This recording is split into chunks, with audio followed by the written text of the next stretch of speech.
부처님이 탄생하신 거에 대해서 그다음에 부처님께서 몇 년 동안 설법하셨는지에 대해서는 사실 얘기가 좀 많이 다릅니다. 19세에 출가했다고 나와요. 여기서는 45년 설법설에서는 29세에 출가한 거로 나와요. 29세면 사실 나이가 많습니다. 이 스승들에게 여기서는 뭐라고 얘기하냐면 씩 하니까 배웠대. 다 마스터했대. 하이패스야. 뭐라고 도교 사람들이 구라를 쳤냐면 노자가 인도로 갔대.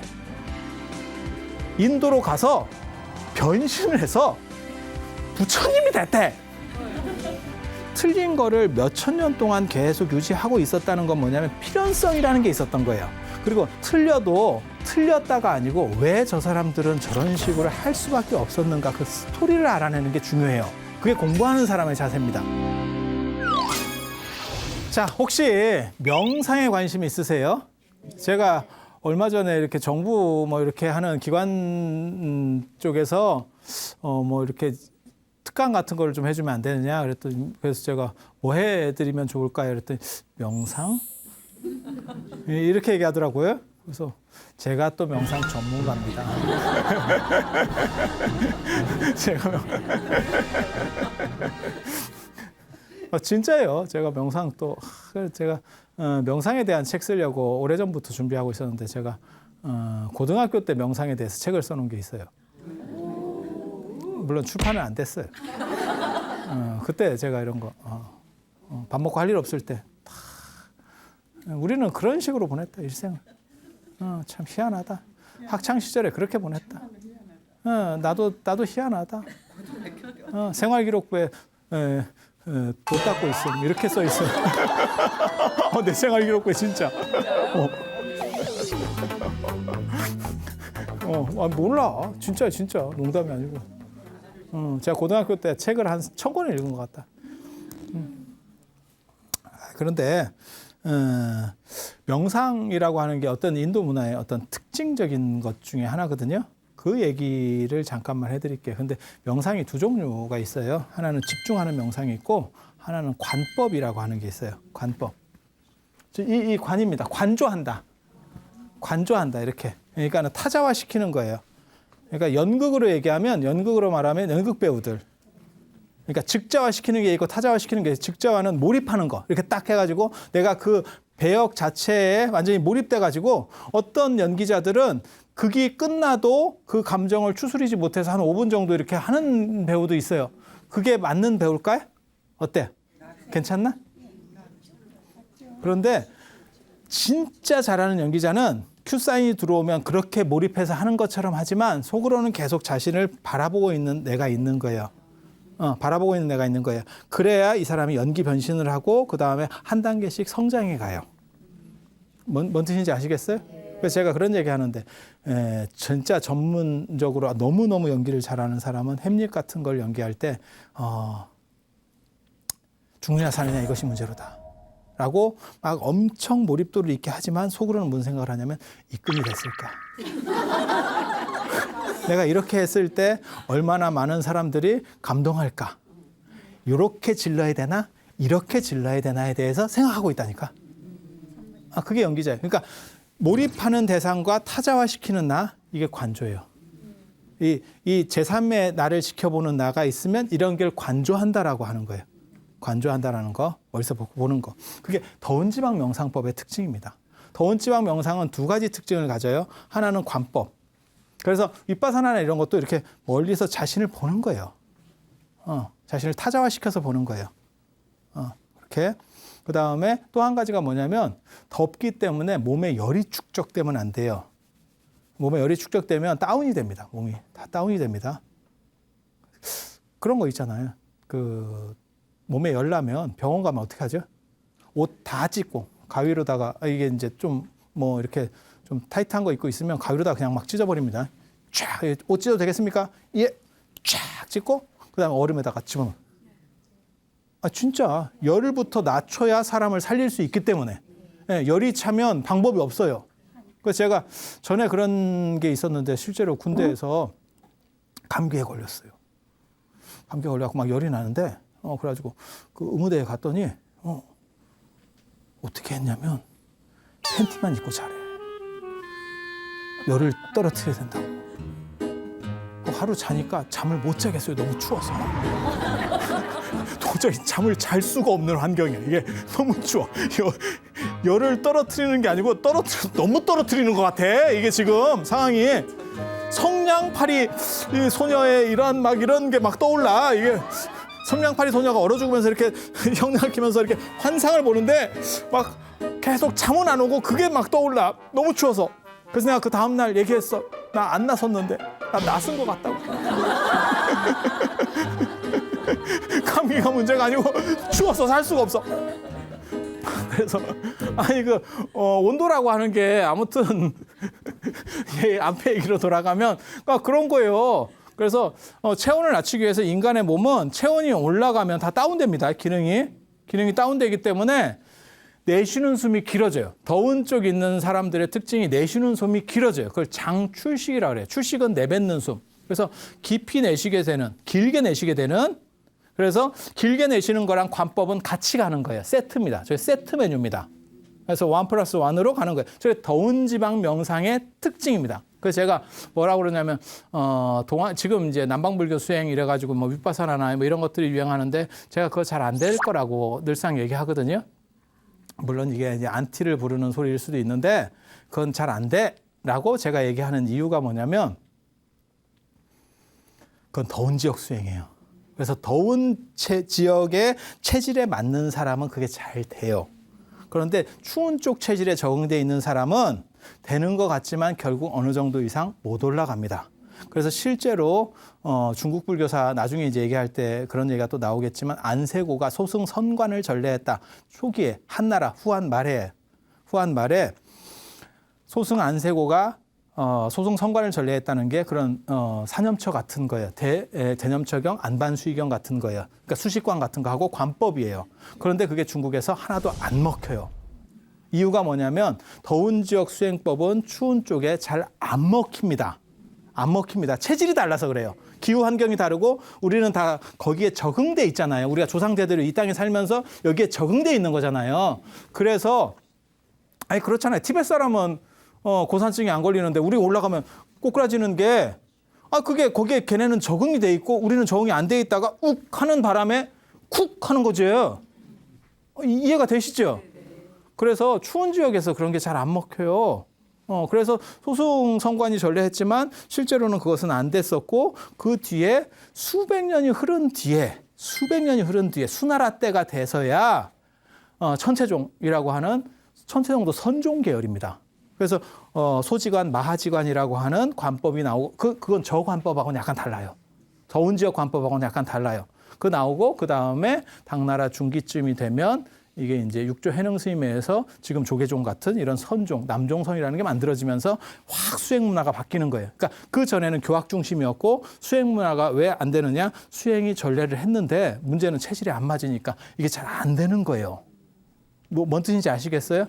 그 얘기는 봐봐. 추운 쪽에서는 내쉬는 숨을 길게 하는 게 아니고 내쉬는 숨을 길게 하면 이게 기폐하고 길게 하면 온도가 체온이 떨어지는 거예요.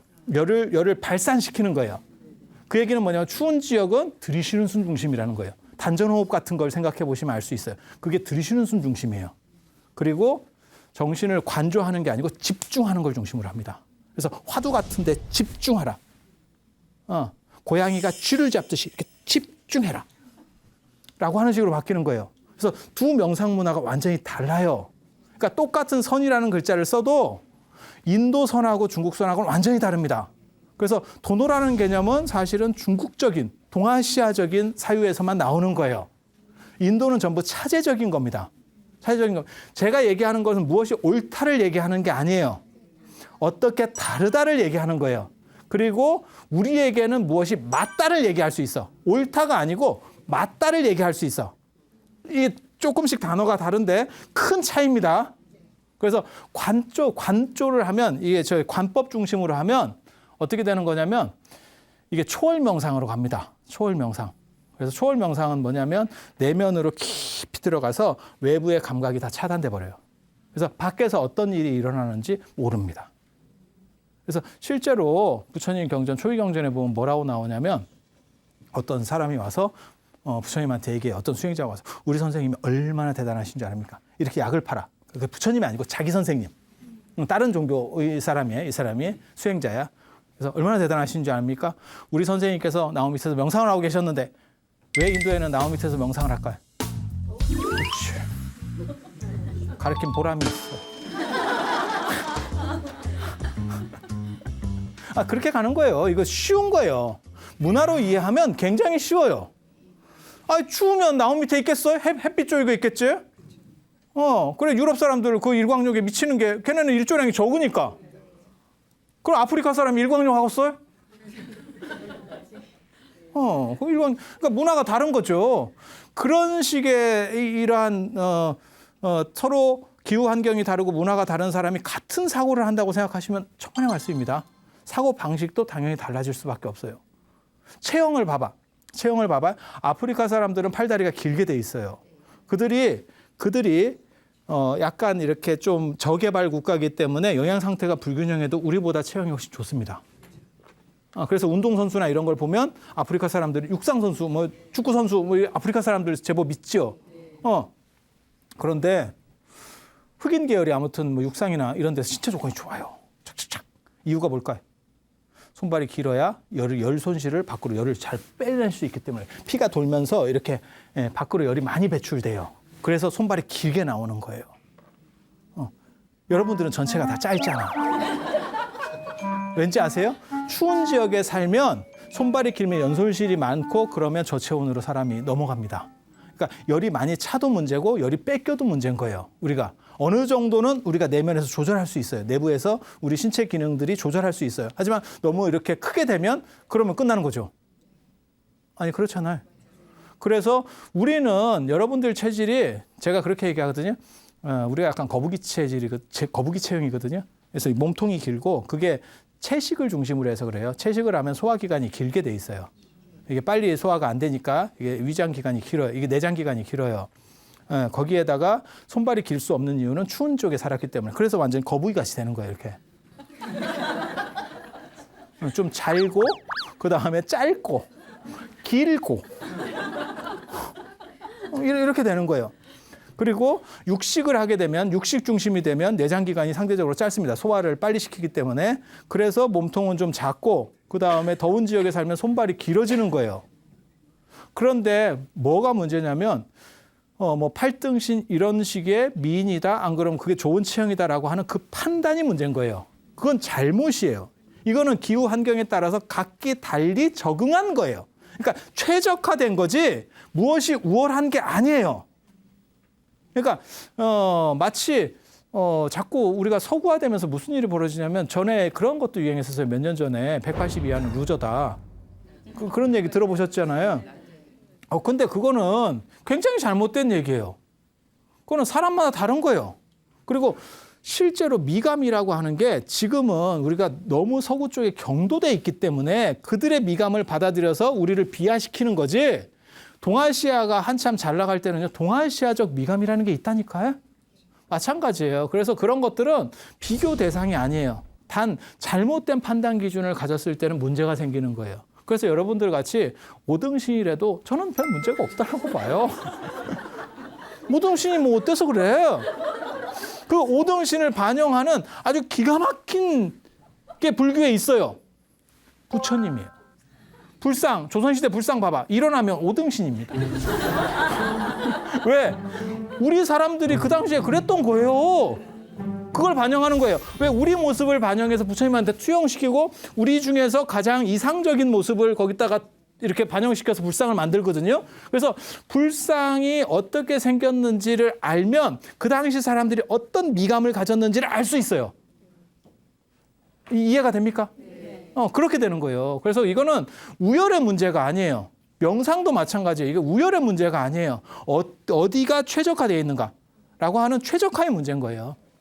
그래서 제가 그런 얘기 하거든요. 남방의 수행법이 아마 우리가 지금 아열대 기후로 조금씩 바뀌고 있으니까 뭐 배추도 없어지고 이런 얘기 들어보셨잖아요. 뭐 저 강릉에서 커피가 되고 뭐 차가 재배가 되고 뭐 이런 얘기 들어보셨죠? 좀 있으면 배추가 없어진대. 그런 거 있잖아요. 그래서 그런 상황이다 보니까 아마 앞으로 한 100년이나 200년쯤 지나서 우리 후손들은 남방 쪽 수행이라든지 저런 더운 쪽 수행도 충분히 가능할 수 있을 것 같아. 하지만 지금은 아마 잘 안 될걸? 제가 그렇게 얘기를 하거든요. 그렇게 얘기하거든요. 그래서 이 체질이라고 하는 게 있어요. 저는 술을 안 먹습니다. 안 먹기도 하고 못 먹기도 하고. 평생에 태어나서 다 먹은 걸 쳐도 아마 글라스로 한두 잔 정도나 될까? 그냥 잔 따라 놓고 이렇게 하고 마시고 이런 정도, 입대는 정도? 안 먹는 이유는 간단해요. 뭐 스님이기 때문에 이런 거 다 필요 없고 저는 특별한 소신이 있기 때문에 특별한 소신. 달면 삼키고 쓰면 뱉는다라고 하는.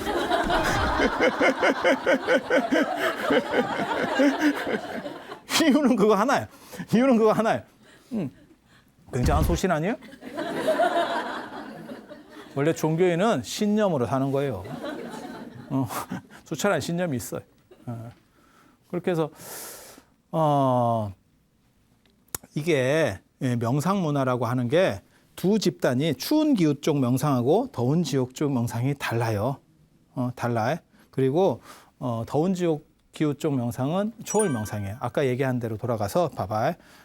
그 사람이 뭐라고 부처님한테 얘기를 했냐면 우리 선생님은 명상을 하고 나무 밑에서 명상을 하고 계셨는데 수십 대의 대상들이 수레를 타고 지나간 거예요. 수레가 수십 대를 지나갔어도 몰랐습니다. 이렇게 얘기해.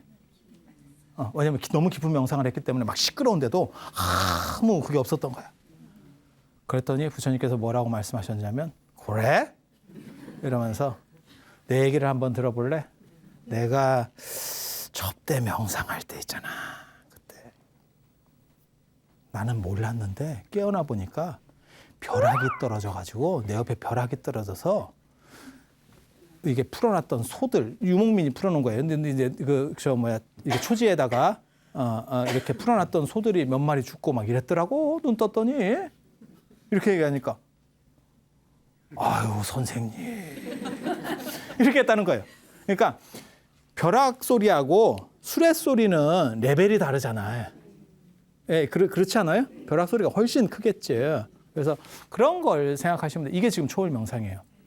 그러니까 나로부터 내 내면으로 깊이 들어가서 감각을 차단하는 거.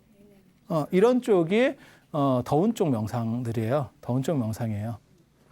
그러면 선종이나 이런 추운 쪽 명상은 어떤지 아세요? 선에서 얘기하는 거는 활발발이라고 하는 거예요. 성성적적. 그러니까 예를 들어서 참선을 하고 있어. 어떤 스님이 참선을 하고 있어. 옆에서 야 그러면 왜? 이렇게 나와야 돼. 이게 참선 잘하는 사람이에요. 늘상 깨어 있어야 돼. 집중은 하고 있대 깨어 있어야 돼. 그리고 아까 같이 저 인도식으로 저렇게 내면으로 확 들어가가지고 감각이 차단되잖아요. 그걸 뭐라고 그러냐면 흑산귀굴에 빠졌다고 얘기해요. 그러니까 완전히 차단돼서 이 세계로부터 벗어났다. 실제로 율장에 보면 재밌는 게 있어요. 비구니 스님들 같은 경우는 따로 혼자 명상하지 마라 라고 하는 계율이 있어요. 이유가 뭐냐면 이상한 사람들이 더듬어요. 초월 명상을 하니까 어둠어둠 오르는 거예요. 그래서 그런 문제들. 물론 남자는 뭐 그런 일이 별로 없으니까 그게 남자 쪽에는 없는데 비구니 쪽에 그런 조항이 있어요. 그러니까 인도 명상 문화의 어떤 흐름, 어떤 특징 이런 것들을 알 수 있는 거죠. 그래서 부처님 저 인도 명상이라고 하는 것과 중국 쪽 명상은 달라요. 그래서 이 차이를 이해하는 게 굉장히 중요해요.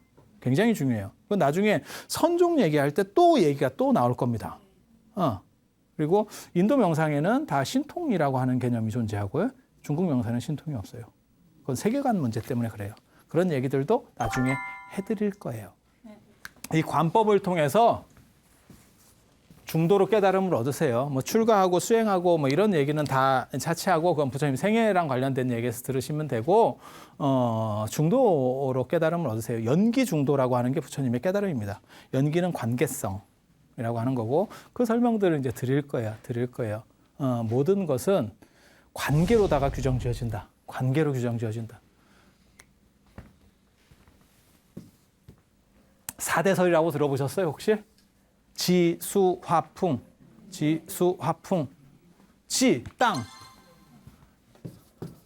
수, 물. 그 다음 화, 불. 풍, 바람. 이 네 가지. 예. 이게 어떻게 보면 아리안족의 어떤 모 문화에서 시작됐지 싶어요. 그래서 히랍 철학에도 이 얘기가 나오고 그 다음에 바람이나 공기나 뭐 비슷하잖아요, 그죠? 그래서 이제 저 인도 쪽에도 이 얘기가 있어요. 이거 어떻게 생각하면 되냐면요. 물론 우리가 볼 수 있는 요소들이라고 볼 수도 있어요. 중국에도 저런 비슷한 게 있습니다. 오행, 목화토금수, 나무, 불, 토, 흙, 금, 쇳덩어리, 그 금속이라는 뜻이에요. 그러니까 동 이런 거예요. 그게 만들어질 때는 아마 오행이 만들어지고 어쩌고저쩌고 얘기될 때는 그 홍범구주에서부터 나오는데 그때는 쇠가 없었을 수도 있어요. 그 다음에 목화토금수니까 물, 뭐 이런 거 우리 주변에서 볼 수 있는 것들을 가지고 요소적인 얘기들을 하는 거거든요. 그건 어떻게 보면 전 세계적으로 어느 정도 있었던 그런 얘기들이에요. 뭘 분리해 보면 이렇게 분석해 보면 그리고 저 사대설을 제일 이해하기 쉽게 설명을 해드리면 저게 죽음의 문제라고 보시면 돼요. 제가 저승꽃이 많이 핀 사람으로서 이제 별로 얼마 안 남은 사람으로서 얘기를 해주면 사람이 죽으면 인도는 시체를 버리는 문화가 있어요. 유기 문화가 있어요. 화장은 오히려 그보다 뒤쪽일 거라고 저는 추정을 하거든요. 화장과 윤회 문화는 아리안족 건지 정확하지 않아요. 약간 아예 화장은 아리안족 거고 그 유목민 문화고 윤회는 인도의 원주민들 쪽에 가까울 거예요. 가까울 거예요. 그리고 인도 원주민들, 그러니까 원래 살던 사람들의 전통 문화에는 시체를 유기하는 문화가 있어요. 그러니까 장례법이 무엇이 옳다는 없어요. 화장도 할 수도 있고 매장도 할 수 있고 수장도 할 수 있고 풍장도 할 수 있고 조장도 할 수 있어요. 다 여러 가지 방식도 있고 애장도 있어요. 벽에다가 이렇게 절벽 중간에다가 관을 넣는 방식도 있어요. 그걸 애묘라고 하는 거거든요. 그런 방식들이 여러 가지가 있어요. 어떤 게 잔인하고 어떤 게 잔인하지 않고 그건 아무 의미가 없어요. 다 그들의 방식이에요. 이건 장자에서부터 그런 얘기가 나와요, 벌써. 어떤 사람은 들에다가 그걸 버리고 그러니까 전쟁이시니까 그걸 채 못 묻어준 거예요. 그래서 그걸 묻어줘야 되는 거 아니냐? 그런 얘기들이 나올 때 장자가 뭐라고 얘기하는 거냐면 그 틀에 있으면서 승냥이나 까마귀가 이렇게 파먹는 거나 땅속으로 들어가가지고 개미나 땅강아지가 파먹는 거나 그게 그거 아니냐? 꼭 옳고 그름 어떤 것은 윤리적이고 어떤 것은 아니야 라고는 것과는 관계가 없어요. 그러니까 대부분 시체를 쉽게 유기하거나 버리는 문화가 있는 데는 그러니까 내세관이 뚜렷한 거예요. 그래서 죽은 뒤에 영혼이 저쪽으로 넘어간다고 생각하는 거예요. 그래서 시체라고 하는 거는 마치 입다 낡은 옷과 같은 거예요. 그러면 여러분도 굉장히 처음에는 애지중지하고 옷을 입다가 나중에 의류수거하면 그냥 버리잖아. 그걸 비윤리적이라고 말할 수 있어? 그렇게 보는 집단도 있는 거고 어떤 집단은 그 시체 속에 그분의 무언가가 좀 남는다고 생각하는 거예요. 그러면 그 시체 숭배 문화가 있어. 그게 동아시아 전통 같은 경우는 시체 숭배가 있는 거예요. 그래서 부모님 시체 뭐 이런 어떤 의미가 있는 거예요. 선산 뭐 이런 의미들이 있는 거죠. 그러다 보니까 뭐가 있어요? 부관 참시 같은 것도 있는 거잖아요. 죽은 사람 시체의 허리를 자른다 뭐 이런 얘기까지 있는 거잖아요. 그래서 이게 죽음과 관련된 이야기들이에요. 그래서 사람이 죽으면 바람이 빠진대. 호흡이 정지. 그 다음에 몸이 식는데.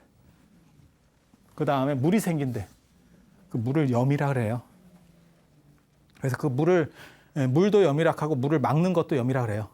그래서 염한다. 예. 그 다음에 이제 단단한 거 이런 것들이 이제 삭는다. 그래서 이거 어떻게 보면 이게 죽음과 관련된 걸 수도 있어요. 그렇게 해석할 수도 있어요. 그리고 삼가설이라고 하는 것도 있거든요. 이게 다 요소설이에요. 삼가설. 이게 과목이라는 뜻이에요. 세 가지 과목. 그게 온척이에요. 5온 12처 18개.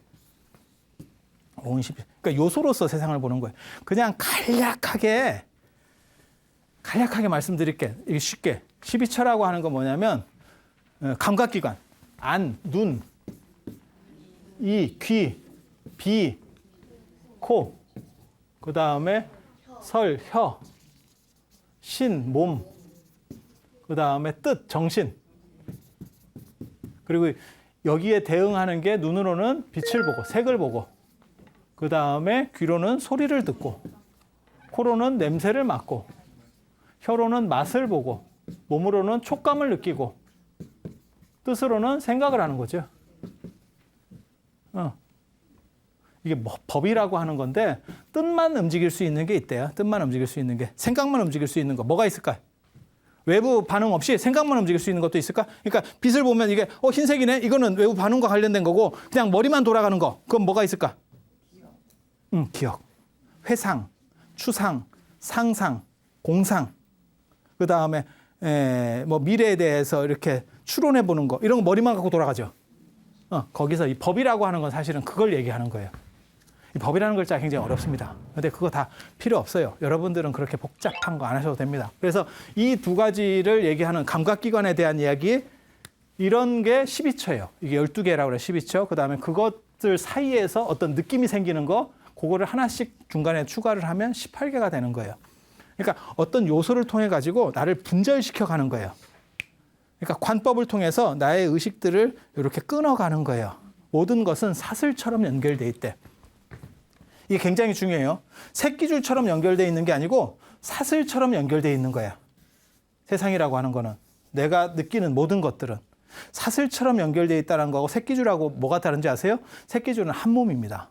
사슬은 하나씩 닫혀 있는 구조예요. 그렇지만 이걸 당기면 이게 움직이죠. 요거는 그냥 한 덩어리인 거고, 이거는 사실은 낱낱이 하나의 파편이에요. 유닛이에요. 그죠? 하나씩 다 개별적인 거예요. 하지만 연결되어 있기 때문에 이것들이 하나로 움직이는 거예요. 이 중에 하나의 고리만 끊으면 이 사슬들은 작동하지 못해요. 그렇게 만드는 게 깨달음이에요. 저들이 얘기하는 깨달음은. 왜 저들이라고 표현하냐면 저건 부처님 이전 얘기예요. 이전 얘기예요. 이전 얘기예요. 그래서 삼과설 제일 쉬운 거, 그냥 가장 쉽게 그냥 비유를 하나 들어드릴게요. 오온 색수상행식이라고 하는 거거든요. 색수상행식.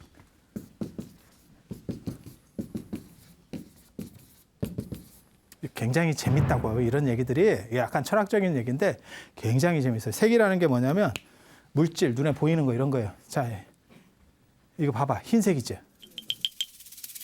흰색 아니에요? 이거 흰색이에요. 흰색이 아니면 굉장히 어려운 거예요. 흰색은 모든 빛을 반사할 때 흰색으로 나오는 거잖아요. 그죠? 모든 빛을 흡수하면 검은색인 거고, 파란색으로 나오면 파란색만 반사하는 거고. 그렇죠? 자, 봐봐. 색, 여기 이게 존재가 존재하는 거야. 존재. 수라고 하는 거는 봐봐. 여기에, 그럼 그냥 쉽게 얘기해. 이게 파란색이잖아. 이게 파란색. 이 칠판이 지금 파란색. 그죠? 파란색. 이걸 어떻게 우리가 보냐면 빛이 있어야 돼요. 빛이 없으면 이걸 못 봅니다. 빛이 이쪽으로 와서 내 눈을 때리는 거예요. 맞죠? 그죠? 빛이. 그러면 요 눈이 요걸 받아들여. 이 색 정보를 받아들여. 그죠? 그러면 눈에 어떤 상이 맺혀. 여기 상이 맺힌다고. 카메라하고 똑같은 거잖아요. 상이 맺혀. 그러면 그 상이 맺힌 게 뇌파를 타고 들어가. 뇌로 흘러가. 그렇게 하면 우리가 무슨 생각을 하냐면 기존에 있었던 생각들하고 맞춰봐. 그래서 무슨 결과를 내요? 칠판 이렇게. 아니면 파란색이라고 하기엔 좀 그렇다. 이런 식으로 가는 거예요. 이렇게 연결해서. 이거는 하나하나는 닫힌 사슬 구조예요. 그런데 이게 이렇게 겹쳐 있는 거예요. 그래서 이렇게 연결되면 우리 의식들이 작용을 하는 거예요. 소리도 마찬가지예요. 어디서 이렇게 소리가 나. 그러면 이 소리가 여기서 나서 내 귀로 전달된 거죠. 그러면 그게 그렇게 전달되는 게 수예요. 수. 그러면 이게 받아들이는 거야. 내 고막이. 그럼 거기에 어떤 소리가 울림이 맺혀. 그러면 그게 내 뇌로 전달이 되죠. 어떤 전류를 타고 이렇게 흘러가는 거죠. 그리고 나서 이거는 칠판 때리는 소리. 이해가 됩니까? 이게 인간이 어떻게 생각하는지에 대한 어떤 생각 구조를 얘기하는 거거든요. 생각 구조를. 그리고 저런 것들이 파괴가 되면 어느 구절이든지 한 구절만 끊어져 버리면 전체가 작동을 못 한다는 거예요. 그러면 번뇌라고 이를 만한 것이 없대. 번뇌라고 할 만한 것이 없대. 할 만한 것이 없대. 이런 게 이제 5온 12처 18개 뭐 이런 내용들이에요. 그래서 여기는 내면에 집착하는 사람, 여기는 물질에 집착하는 사람, 정신에 집착하는 사람, 물질에 집착하는 사람, 정신과 물질에 모두 집착하는 사람들을 위해서 이런 얘기들을 했대. 옛날 사람들 얘기해. 부처님 이전에. 그런데 부처님께서는 거기서 무엇을 얘기하냐면 연기설. 부처님께서 깨달으신 게 연기예요. 연기. 예, 연기. 모든 것은 관계 속에 규정 지어질 뿐이다. 감각이라고 하는 것도 전부 관계다. 좀 어려운 것 같은데 이게 쉽다고. 제가 제 책에서는 뭐라고 썼냐면 개새끼라는 표현을 썼어요. 개새끼는 실제냐? 에 대한 얘기를 했다고. 굉장히 재밌는 얘기예요. 욕을 하는 게 아니에요. 봐봐. 이건 너무너무 창의적이지 않아? 사람은 개를 얘기하면 제가 개라는 발음을 할 때 이 세 발음을 동시에 할 수는 없습니다. 사람이. 동시에 할 수는 없어. 개를 말하고 새를 말하고 끼를 말하는 거야. 개를 말하는 게 현재, 새를 말하면 이거는 과거가 되고 이게 현재가 돼요. 그 다음에 끼를 말하면 이거는 또 과거가 되고 이거는 현재가 돼요. 그러면 내 머릿속에 과거 두 글자하고 현재 한 단어를 결합해서 개새끼라는 게 완성이 되는 거예요. 그리고 나서 저 사람이 욕을 한다는 판단이 성립돼. 욕일 수도 있고 욕이 아닐 수도 있어요. 저거는. 그런데 분위기를 딱 판단해가지고 저건 지금 욕을 하고 있어. 아니면 저거는 강아지를 얘기하고 있어. 그건 우리가 판단해야 되는 거야. 안 그러면 그냥 재밌게 설명을 해주려고 하는가 봐. 악의적 의도가 없어. 지금. 그런데 이제 듣고 판단하는 PD분이 이거는 방송에 좀 문제가 있는 것 같다. 이러면 또 자르겠지. 이런 걸 안 자르게 하려면 분위기가 좋아야 돼. 분위기가. 아니 근데 욕을 하려고 하는 게 아니에요. 이거는 과거 현재들을 연결해서 어떠한 것들을 판단하는. 그러니까 이게 관계성이라는 거예요. 지금. 이 관계성들에 의해서 단어가 만들어지는 거고 이거는 현실적으로 세 개가 동시에 뚝 오는 게 아니요. 하나가 오는 걸 가지고 우리가 관계성을 해서 개새끼라는 단어를 먼저 하나를 만들어내고 그 다음에 그것이 분위기를 봐서 이것은 나를 지칭하는 욕인가? 안 그러면 이거는 진짜 강아지를 얘기하는 건가? 안 그러면 이거는 설명을 위한 수단인가?에 대한 판단을 하는 거죠. 여러분들은 지금 설명을 쉽게 하기 위한 수단이라고 생각하기 때문에 화를 안 내는 거죠. 그렇죠? 분위기가 좀 찝쭈그리한데. 현재는 뭐만 있어요? 현재는 만약에 내가 끼를 발음했으면 끼만 있는 거죠. 그래서 현재만 얘기하면 실제로 이것들은 전부 분절을 해서 끊어져 버리는 거예요. 그러니까 번뇌라고 할 만한 게 없지. 모든 것은 이런 관계의 구성이 하나가 있고 현재에서 우리가 맞춰보는 관계의 구성이 또 하나가 있는 거예요. 그러니까 욕인가 강아지인가 아니면 설명인가에 대한 판단. 그게 다 연기관계라는 거예요. 그러니까 모든 것은 그런 관계성 속에서 재규정되는 거지 의미부여가 되는 거지 실제로 어떤 실체가 딱 중요한 것 존재하는 것은 아니야. 어렵지. 북두칠성 봐봐. 북두칠성. 내가 북두칠성이 있어. 북두칠성 아시죠? 국자가 언뜻 보기에는 북극성이 지구 기울기하고 같아요. 같은 거의 비슷한 축선에 있어. 그래서 북반구에서는 북극성은 움직이지 않아. 남반구에서는 남극성이 움직이지 않아. 근데 우리는 북반구 쪽에 있으니까 남극성을 볼 일이 없어요. 남반구에 사는 사람이 아니니까. 그러니까 우리는 북극성 중심이야. 그래서 중국에서 늘상 뭐라고 나오냐면 북극성은 황제와 같다. 임금이기 때문에 북극성은 안 움직이고 모든 주변에 있는 다른 별들이 움직인다. 그건 신하들이라고 하는 거예요. 이해가 되죠? 그런데 북극성을 중심으로 북두칠성이 있어. 북두칠성 이건 작은 곰자리, 북극성은 큰 곰자리에 있어. 이게 북극성을 중심으로 이렇게 돌아요. 그래서 그거를 만드는 게 사실은 유판이에요. 유판. 네, 그렇게 해서 북극성이 네 개를 붙인 거야. 가운데 북극성 하나를 놓고 북두칠성 4개를 붙이는 거예요. 그게 유목민들은 길을 찾을 때 북두칠성을 보고 길을 찾기 때문에 그래요. 그래서 유판을 왜 놀이를 만들었느냐? 저거를 유목문화에서는 길을 못 찾으면 엉뚱한 데로 가요. 초지에서는. 이렇게 농경문화나 이런 데서는 북밖에 살고 그 다음에 우리가 산이 많은 데서는 산을 통해서 지형지물을 보고 길을 찾아요. 하지만 이런 초지라든지 황무지 얘기하는 거예요. 황무지. 진짜 초지가 아니고 대관령 목장이 아니고 유목민들이 사는 황무지에서는 이 방향이 아니면 길을 못 찾아요. 그러니까 놀이를 빙자해서 그걸 가르쳐주는 거예요. 봄, 여름, 가을에 북두칠성이 이렇게 있어 라고 가르쳐주고 너는 그 방향으로 가면 돼. 그건 생존에 있어서 너무 중요한 거기 때문에 그렇게 가르쳐주는 게 유판이에요. 그래서 유판은 선사시대 쉽게 말해서 암각화 유적에서 나와요. 가장 오래된 이 북두칠성이 언뜻 보기에는 이렇게 우리가 국자형으로 생겼다고 생각하지만 실제로는 다 지구에서 볼 때 다 제각각으로 떨어져 있는 별들이에요. 같이 있는 별들이 아니고 우리가 눈으로 볼 때만 국자 스타일이야. 그런데 그 국자 스타일도 실제로는 수백만 년 전에 그 국자 형태야. 지금 현실에서는 지역 별들이 다 찢어져 있어. 왜? 별들은 다 따로따로 움직이고 있기 때문에. 무슨 얘기냐면 이 별이 예를 들어서 지구에 도착하는데 이 별빛이 지구에 도착하는 거잖아요. 이게 100만 광년이 걸렸어. 그럼 우리는 100만 년 전 빛을 보고 있는 거야. 그런데 이것도 100만 년 전인 게 아니고 이거는 200만 년 전 거를 보고 있다고.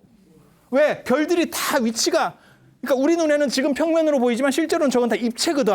이거는 300만 년 광년 전에 있었어. 그럼 300만 광년 전 거를 보고 있는 거야. 그러니까 우리가 실제로 보고 있는 별들은 실제로 별이 죽어 있는 잔영이고 그 자리에는 없어요. 300만 년 동안 움직인 지금 현재는 이 자리에 있는 거고 우리가 보고 있는 건 이 자리 걸 보고 있는 거예요. 그리고 이 세트라고 생각하고 있는 것도 실제로는 우리가 우리식으로 연기해서 그 관계성 속에서 7개라고 보고 있는 거지 실제로는 전혀 관계없어. 쟤네들은. 그러니까 멀리 떨어진 놈은 500만 광년에 떨어진 놈이 있으면 걔가 훨씬 더 밝은 거예요. 왜? 100만 광년 떨어진 애보다. 그러니까 우리가 북두칠성이라고 규정하고 있는 것들이 실제로는 관계성 속에 존재하는 거지 현실 속에 존재하는 게 아니에요. 그러니까 인간이 느끼고 생각하는 모든 것들은 실제로 관계성에 있는 거지 어떤 실체가 존재하지 않는다. 그게 연기설이에요. 오래간만에 철학적인 얘기를 한다. 그리고 여기서 공 얘기를 하면 그렇기 때문에 그것은 단 한 번도 실제로는 이 모양이었던 적이 없었던 거야. 그렇게 고정된 실체가 없는 것을 공이라 그래요. 공이라 그래요. 그리고 모든 것은 관계적 의미를 투사하고 있다라고 하는 걸 연기설이라 그래요. 그래서 본질적으로 보면 공이고 현상적으로 보면 연기예요. 그리고 그것을 내가 체득을 하면 그게 중도예요. 중도라는 건 적절성이라고 하는 거예요. 적절성. 자, 지금 여기 스튜디오가 어떤 분은 에어컨이 좀 센 분도 있고 어떤 분은 약한 분도 있고 어떤 분은 지금 화병인 분도 있고 어떤 분은 갱년기인 분도 있고 다 달라요. 다 달라. 모든 사람에게 맞출 수는 없어. 에어컨이 각각의 에어컨이 아닌 이상은 전부 맞출 수는 없어. 맞죠? 맞죠? 그런데 거기서 나에게 딱 맞는 사람도 있을 거야. 지금 이 온도가 나에게 딱 그게 적절성이에요. 그러면 그렇게 딱 맞는 사람은 지금 중도적으로 맞춰 있기 때문에 어떤 일이 벌어져요? 아무 문제가 없어요. 기온이라는 게 내 머릿속에 존재하지 않아. 그런데 만약에 내가 춥거나 덥거나 지금 하면 나는 자꾸 그걸 신경 쓰고 있는 거야. 그건 중도가 아닌 거예요. 그래서 제가 중도를 비유할 때 그런 얘기를 많이 해요. 중도라고 하는 것은 건강한다라고 하는 개념하고 같다. 건강이라고 하는 것은 내 몸이 존재하는지에 대해서 잊어버리고 있으면 건강한 거예요. 다리가 아파. 뭐가 어때? 라고 하면 건강하지 않은 거예요. 여러분이 진짜 편하면 지금 존재하는지 자체에 대해서 내 몸이 존재한다는 걸 잊어버려요. 만약에 지금 다리도 아프고 뭐 속에서 지금 요실금도 있고 뭐 저쩌고 이러고 있으면 뭔가 문제가 있는 거예요. 지금 앉아있는 자리에서도 그건 중도가 이루어지지 않은 거예요. 그러니까 중도가 이루어지면 그 부분에 대해서는 집착이 없어져요. 집착이 없어지면 행복하고 자유로워지는 거예요. 부처님께서 깨달으신 게 사실은 그거예요. 그거. 뭔가 생각이 있으면 과감하게 해봐. 이 중도, 그러니까 봐봐. 지금 연기라고 하는 건 관계성, 그 다음에 공이라고 하는 거는, 그러니까 이건 현상을 얘기하는 거예요. 현상, 의미부여가 되는 것들은 실제로는 어떤 이런 마치 북두칠성이 우리 눈에 보이는 것처럼 이러한 관계성 속에서 이루어진다. 개새끼라고 하는 어떤 소리 발음들이 연결되는 것 속에서 관계성 속에서 이루어진다. 그리고 그것의 실체는, 그러니까 본질은 없는 거죠. 그리고 이거를 내가 자각해서 내가 자유를 얻으면, 걸리지 않으면 중도를 터득한 거고, 그렇지 않으면 중도가 이루어지지 않은 거예요. 그리고 이러한 구조를 한자로는 뭐라 그러냐면 진공묘유라고 그래요. 모든 것은 실체가 없어. 진공이라는 건 실체가 없다는 뜻이에요. 없다라는 뜻이 아니에요. 없다라는 뜻이 아니에요. 그렇게 생각하시면 안 돼. 그래서 공은 허무다. 아니에요. 공은 제로하고 똑같은 거예요. 0. 그래서 제가 예전에 그 설명할 때 그런 얘기 했었잖아요. 0이라는 숫자를 인도 사람들이 발견하는데 이걸 또 다른 말로 지금 우리도 공이라고 해요. 동그라미 하나 더 붙이고 공. 공이라고 하는 것은 작용이 있어요. 실체는 없어. 그래서 공이라는 게 계속 붙는다 그래서 아무것도 아무 값이 올라가는 건 아니야. 하지만 어떤 숫자랑 붙으면 값이 엄청나게 올라가죠. 그래서 무하고 달라. 공하고 무는 완전히 다른 개념이에요. 무는 없는 거예요. 무는 없는 거예요. 하지만 공은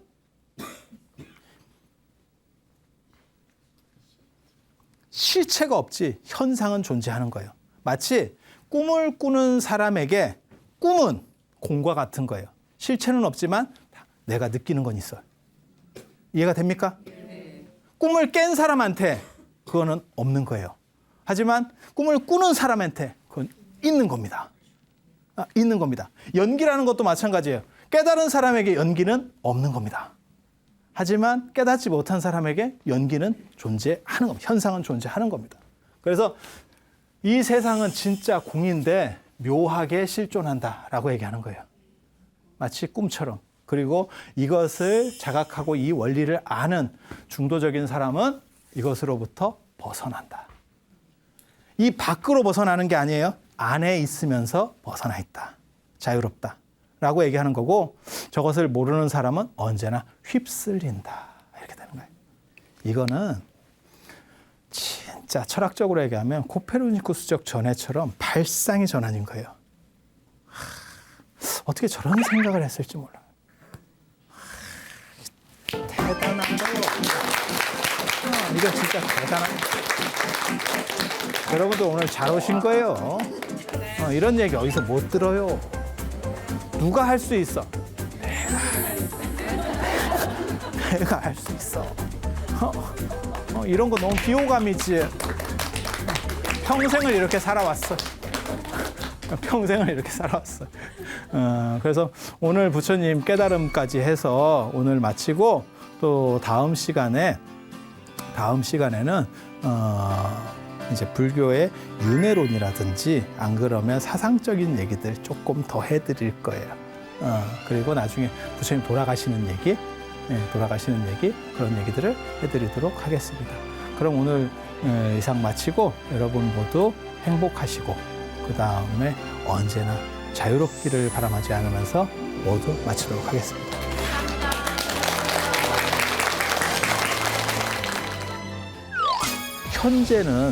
현재를 볼 수 있을까요? 현재를 못 봐요. 그러니까 현재는 지금 시간이라고 하는 것은 무엇이냐? 이렇게 되는 거예요. 모든 것은 그 자체로 비교될 게 없고 그럼으로써 모두는 그것을 알면 행복해라고 하는 게 사실은 그 안에 들어있는 키워드예요. 근데 분위기가 상당히 좀 그 유일성을 자각할 수만 있으면 이 세상에 행복하지 않은 것은 없어요. 그거를 존재적 행복이라고 하는 거예요. 존재적 행복이라는 건 뭐냐면 나는 고통스러워라고 해도 그 존재 자체는 비교 대상이 없기 때문에 유일 존재로서의 행복이라고 하는 걸 가지는 거예요. 깨달은 사람에게 현실 아니면 윤회라고 하는 것은 존재하지 않는 것. 하지만 그렇지 않은 사람에게 이것은 분명히 실제하는 것이라고 얘기하는 거예요.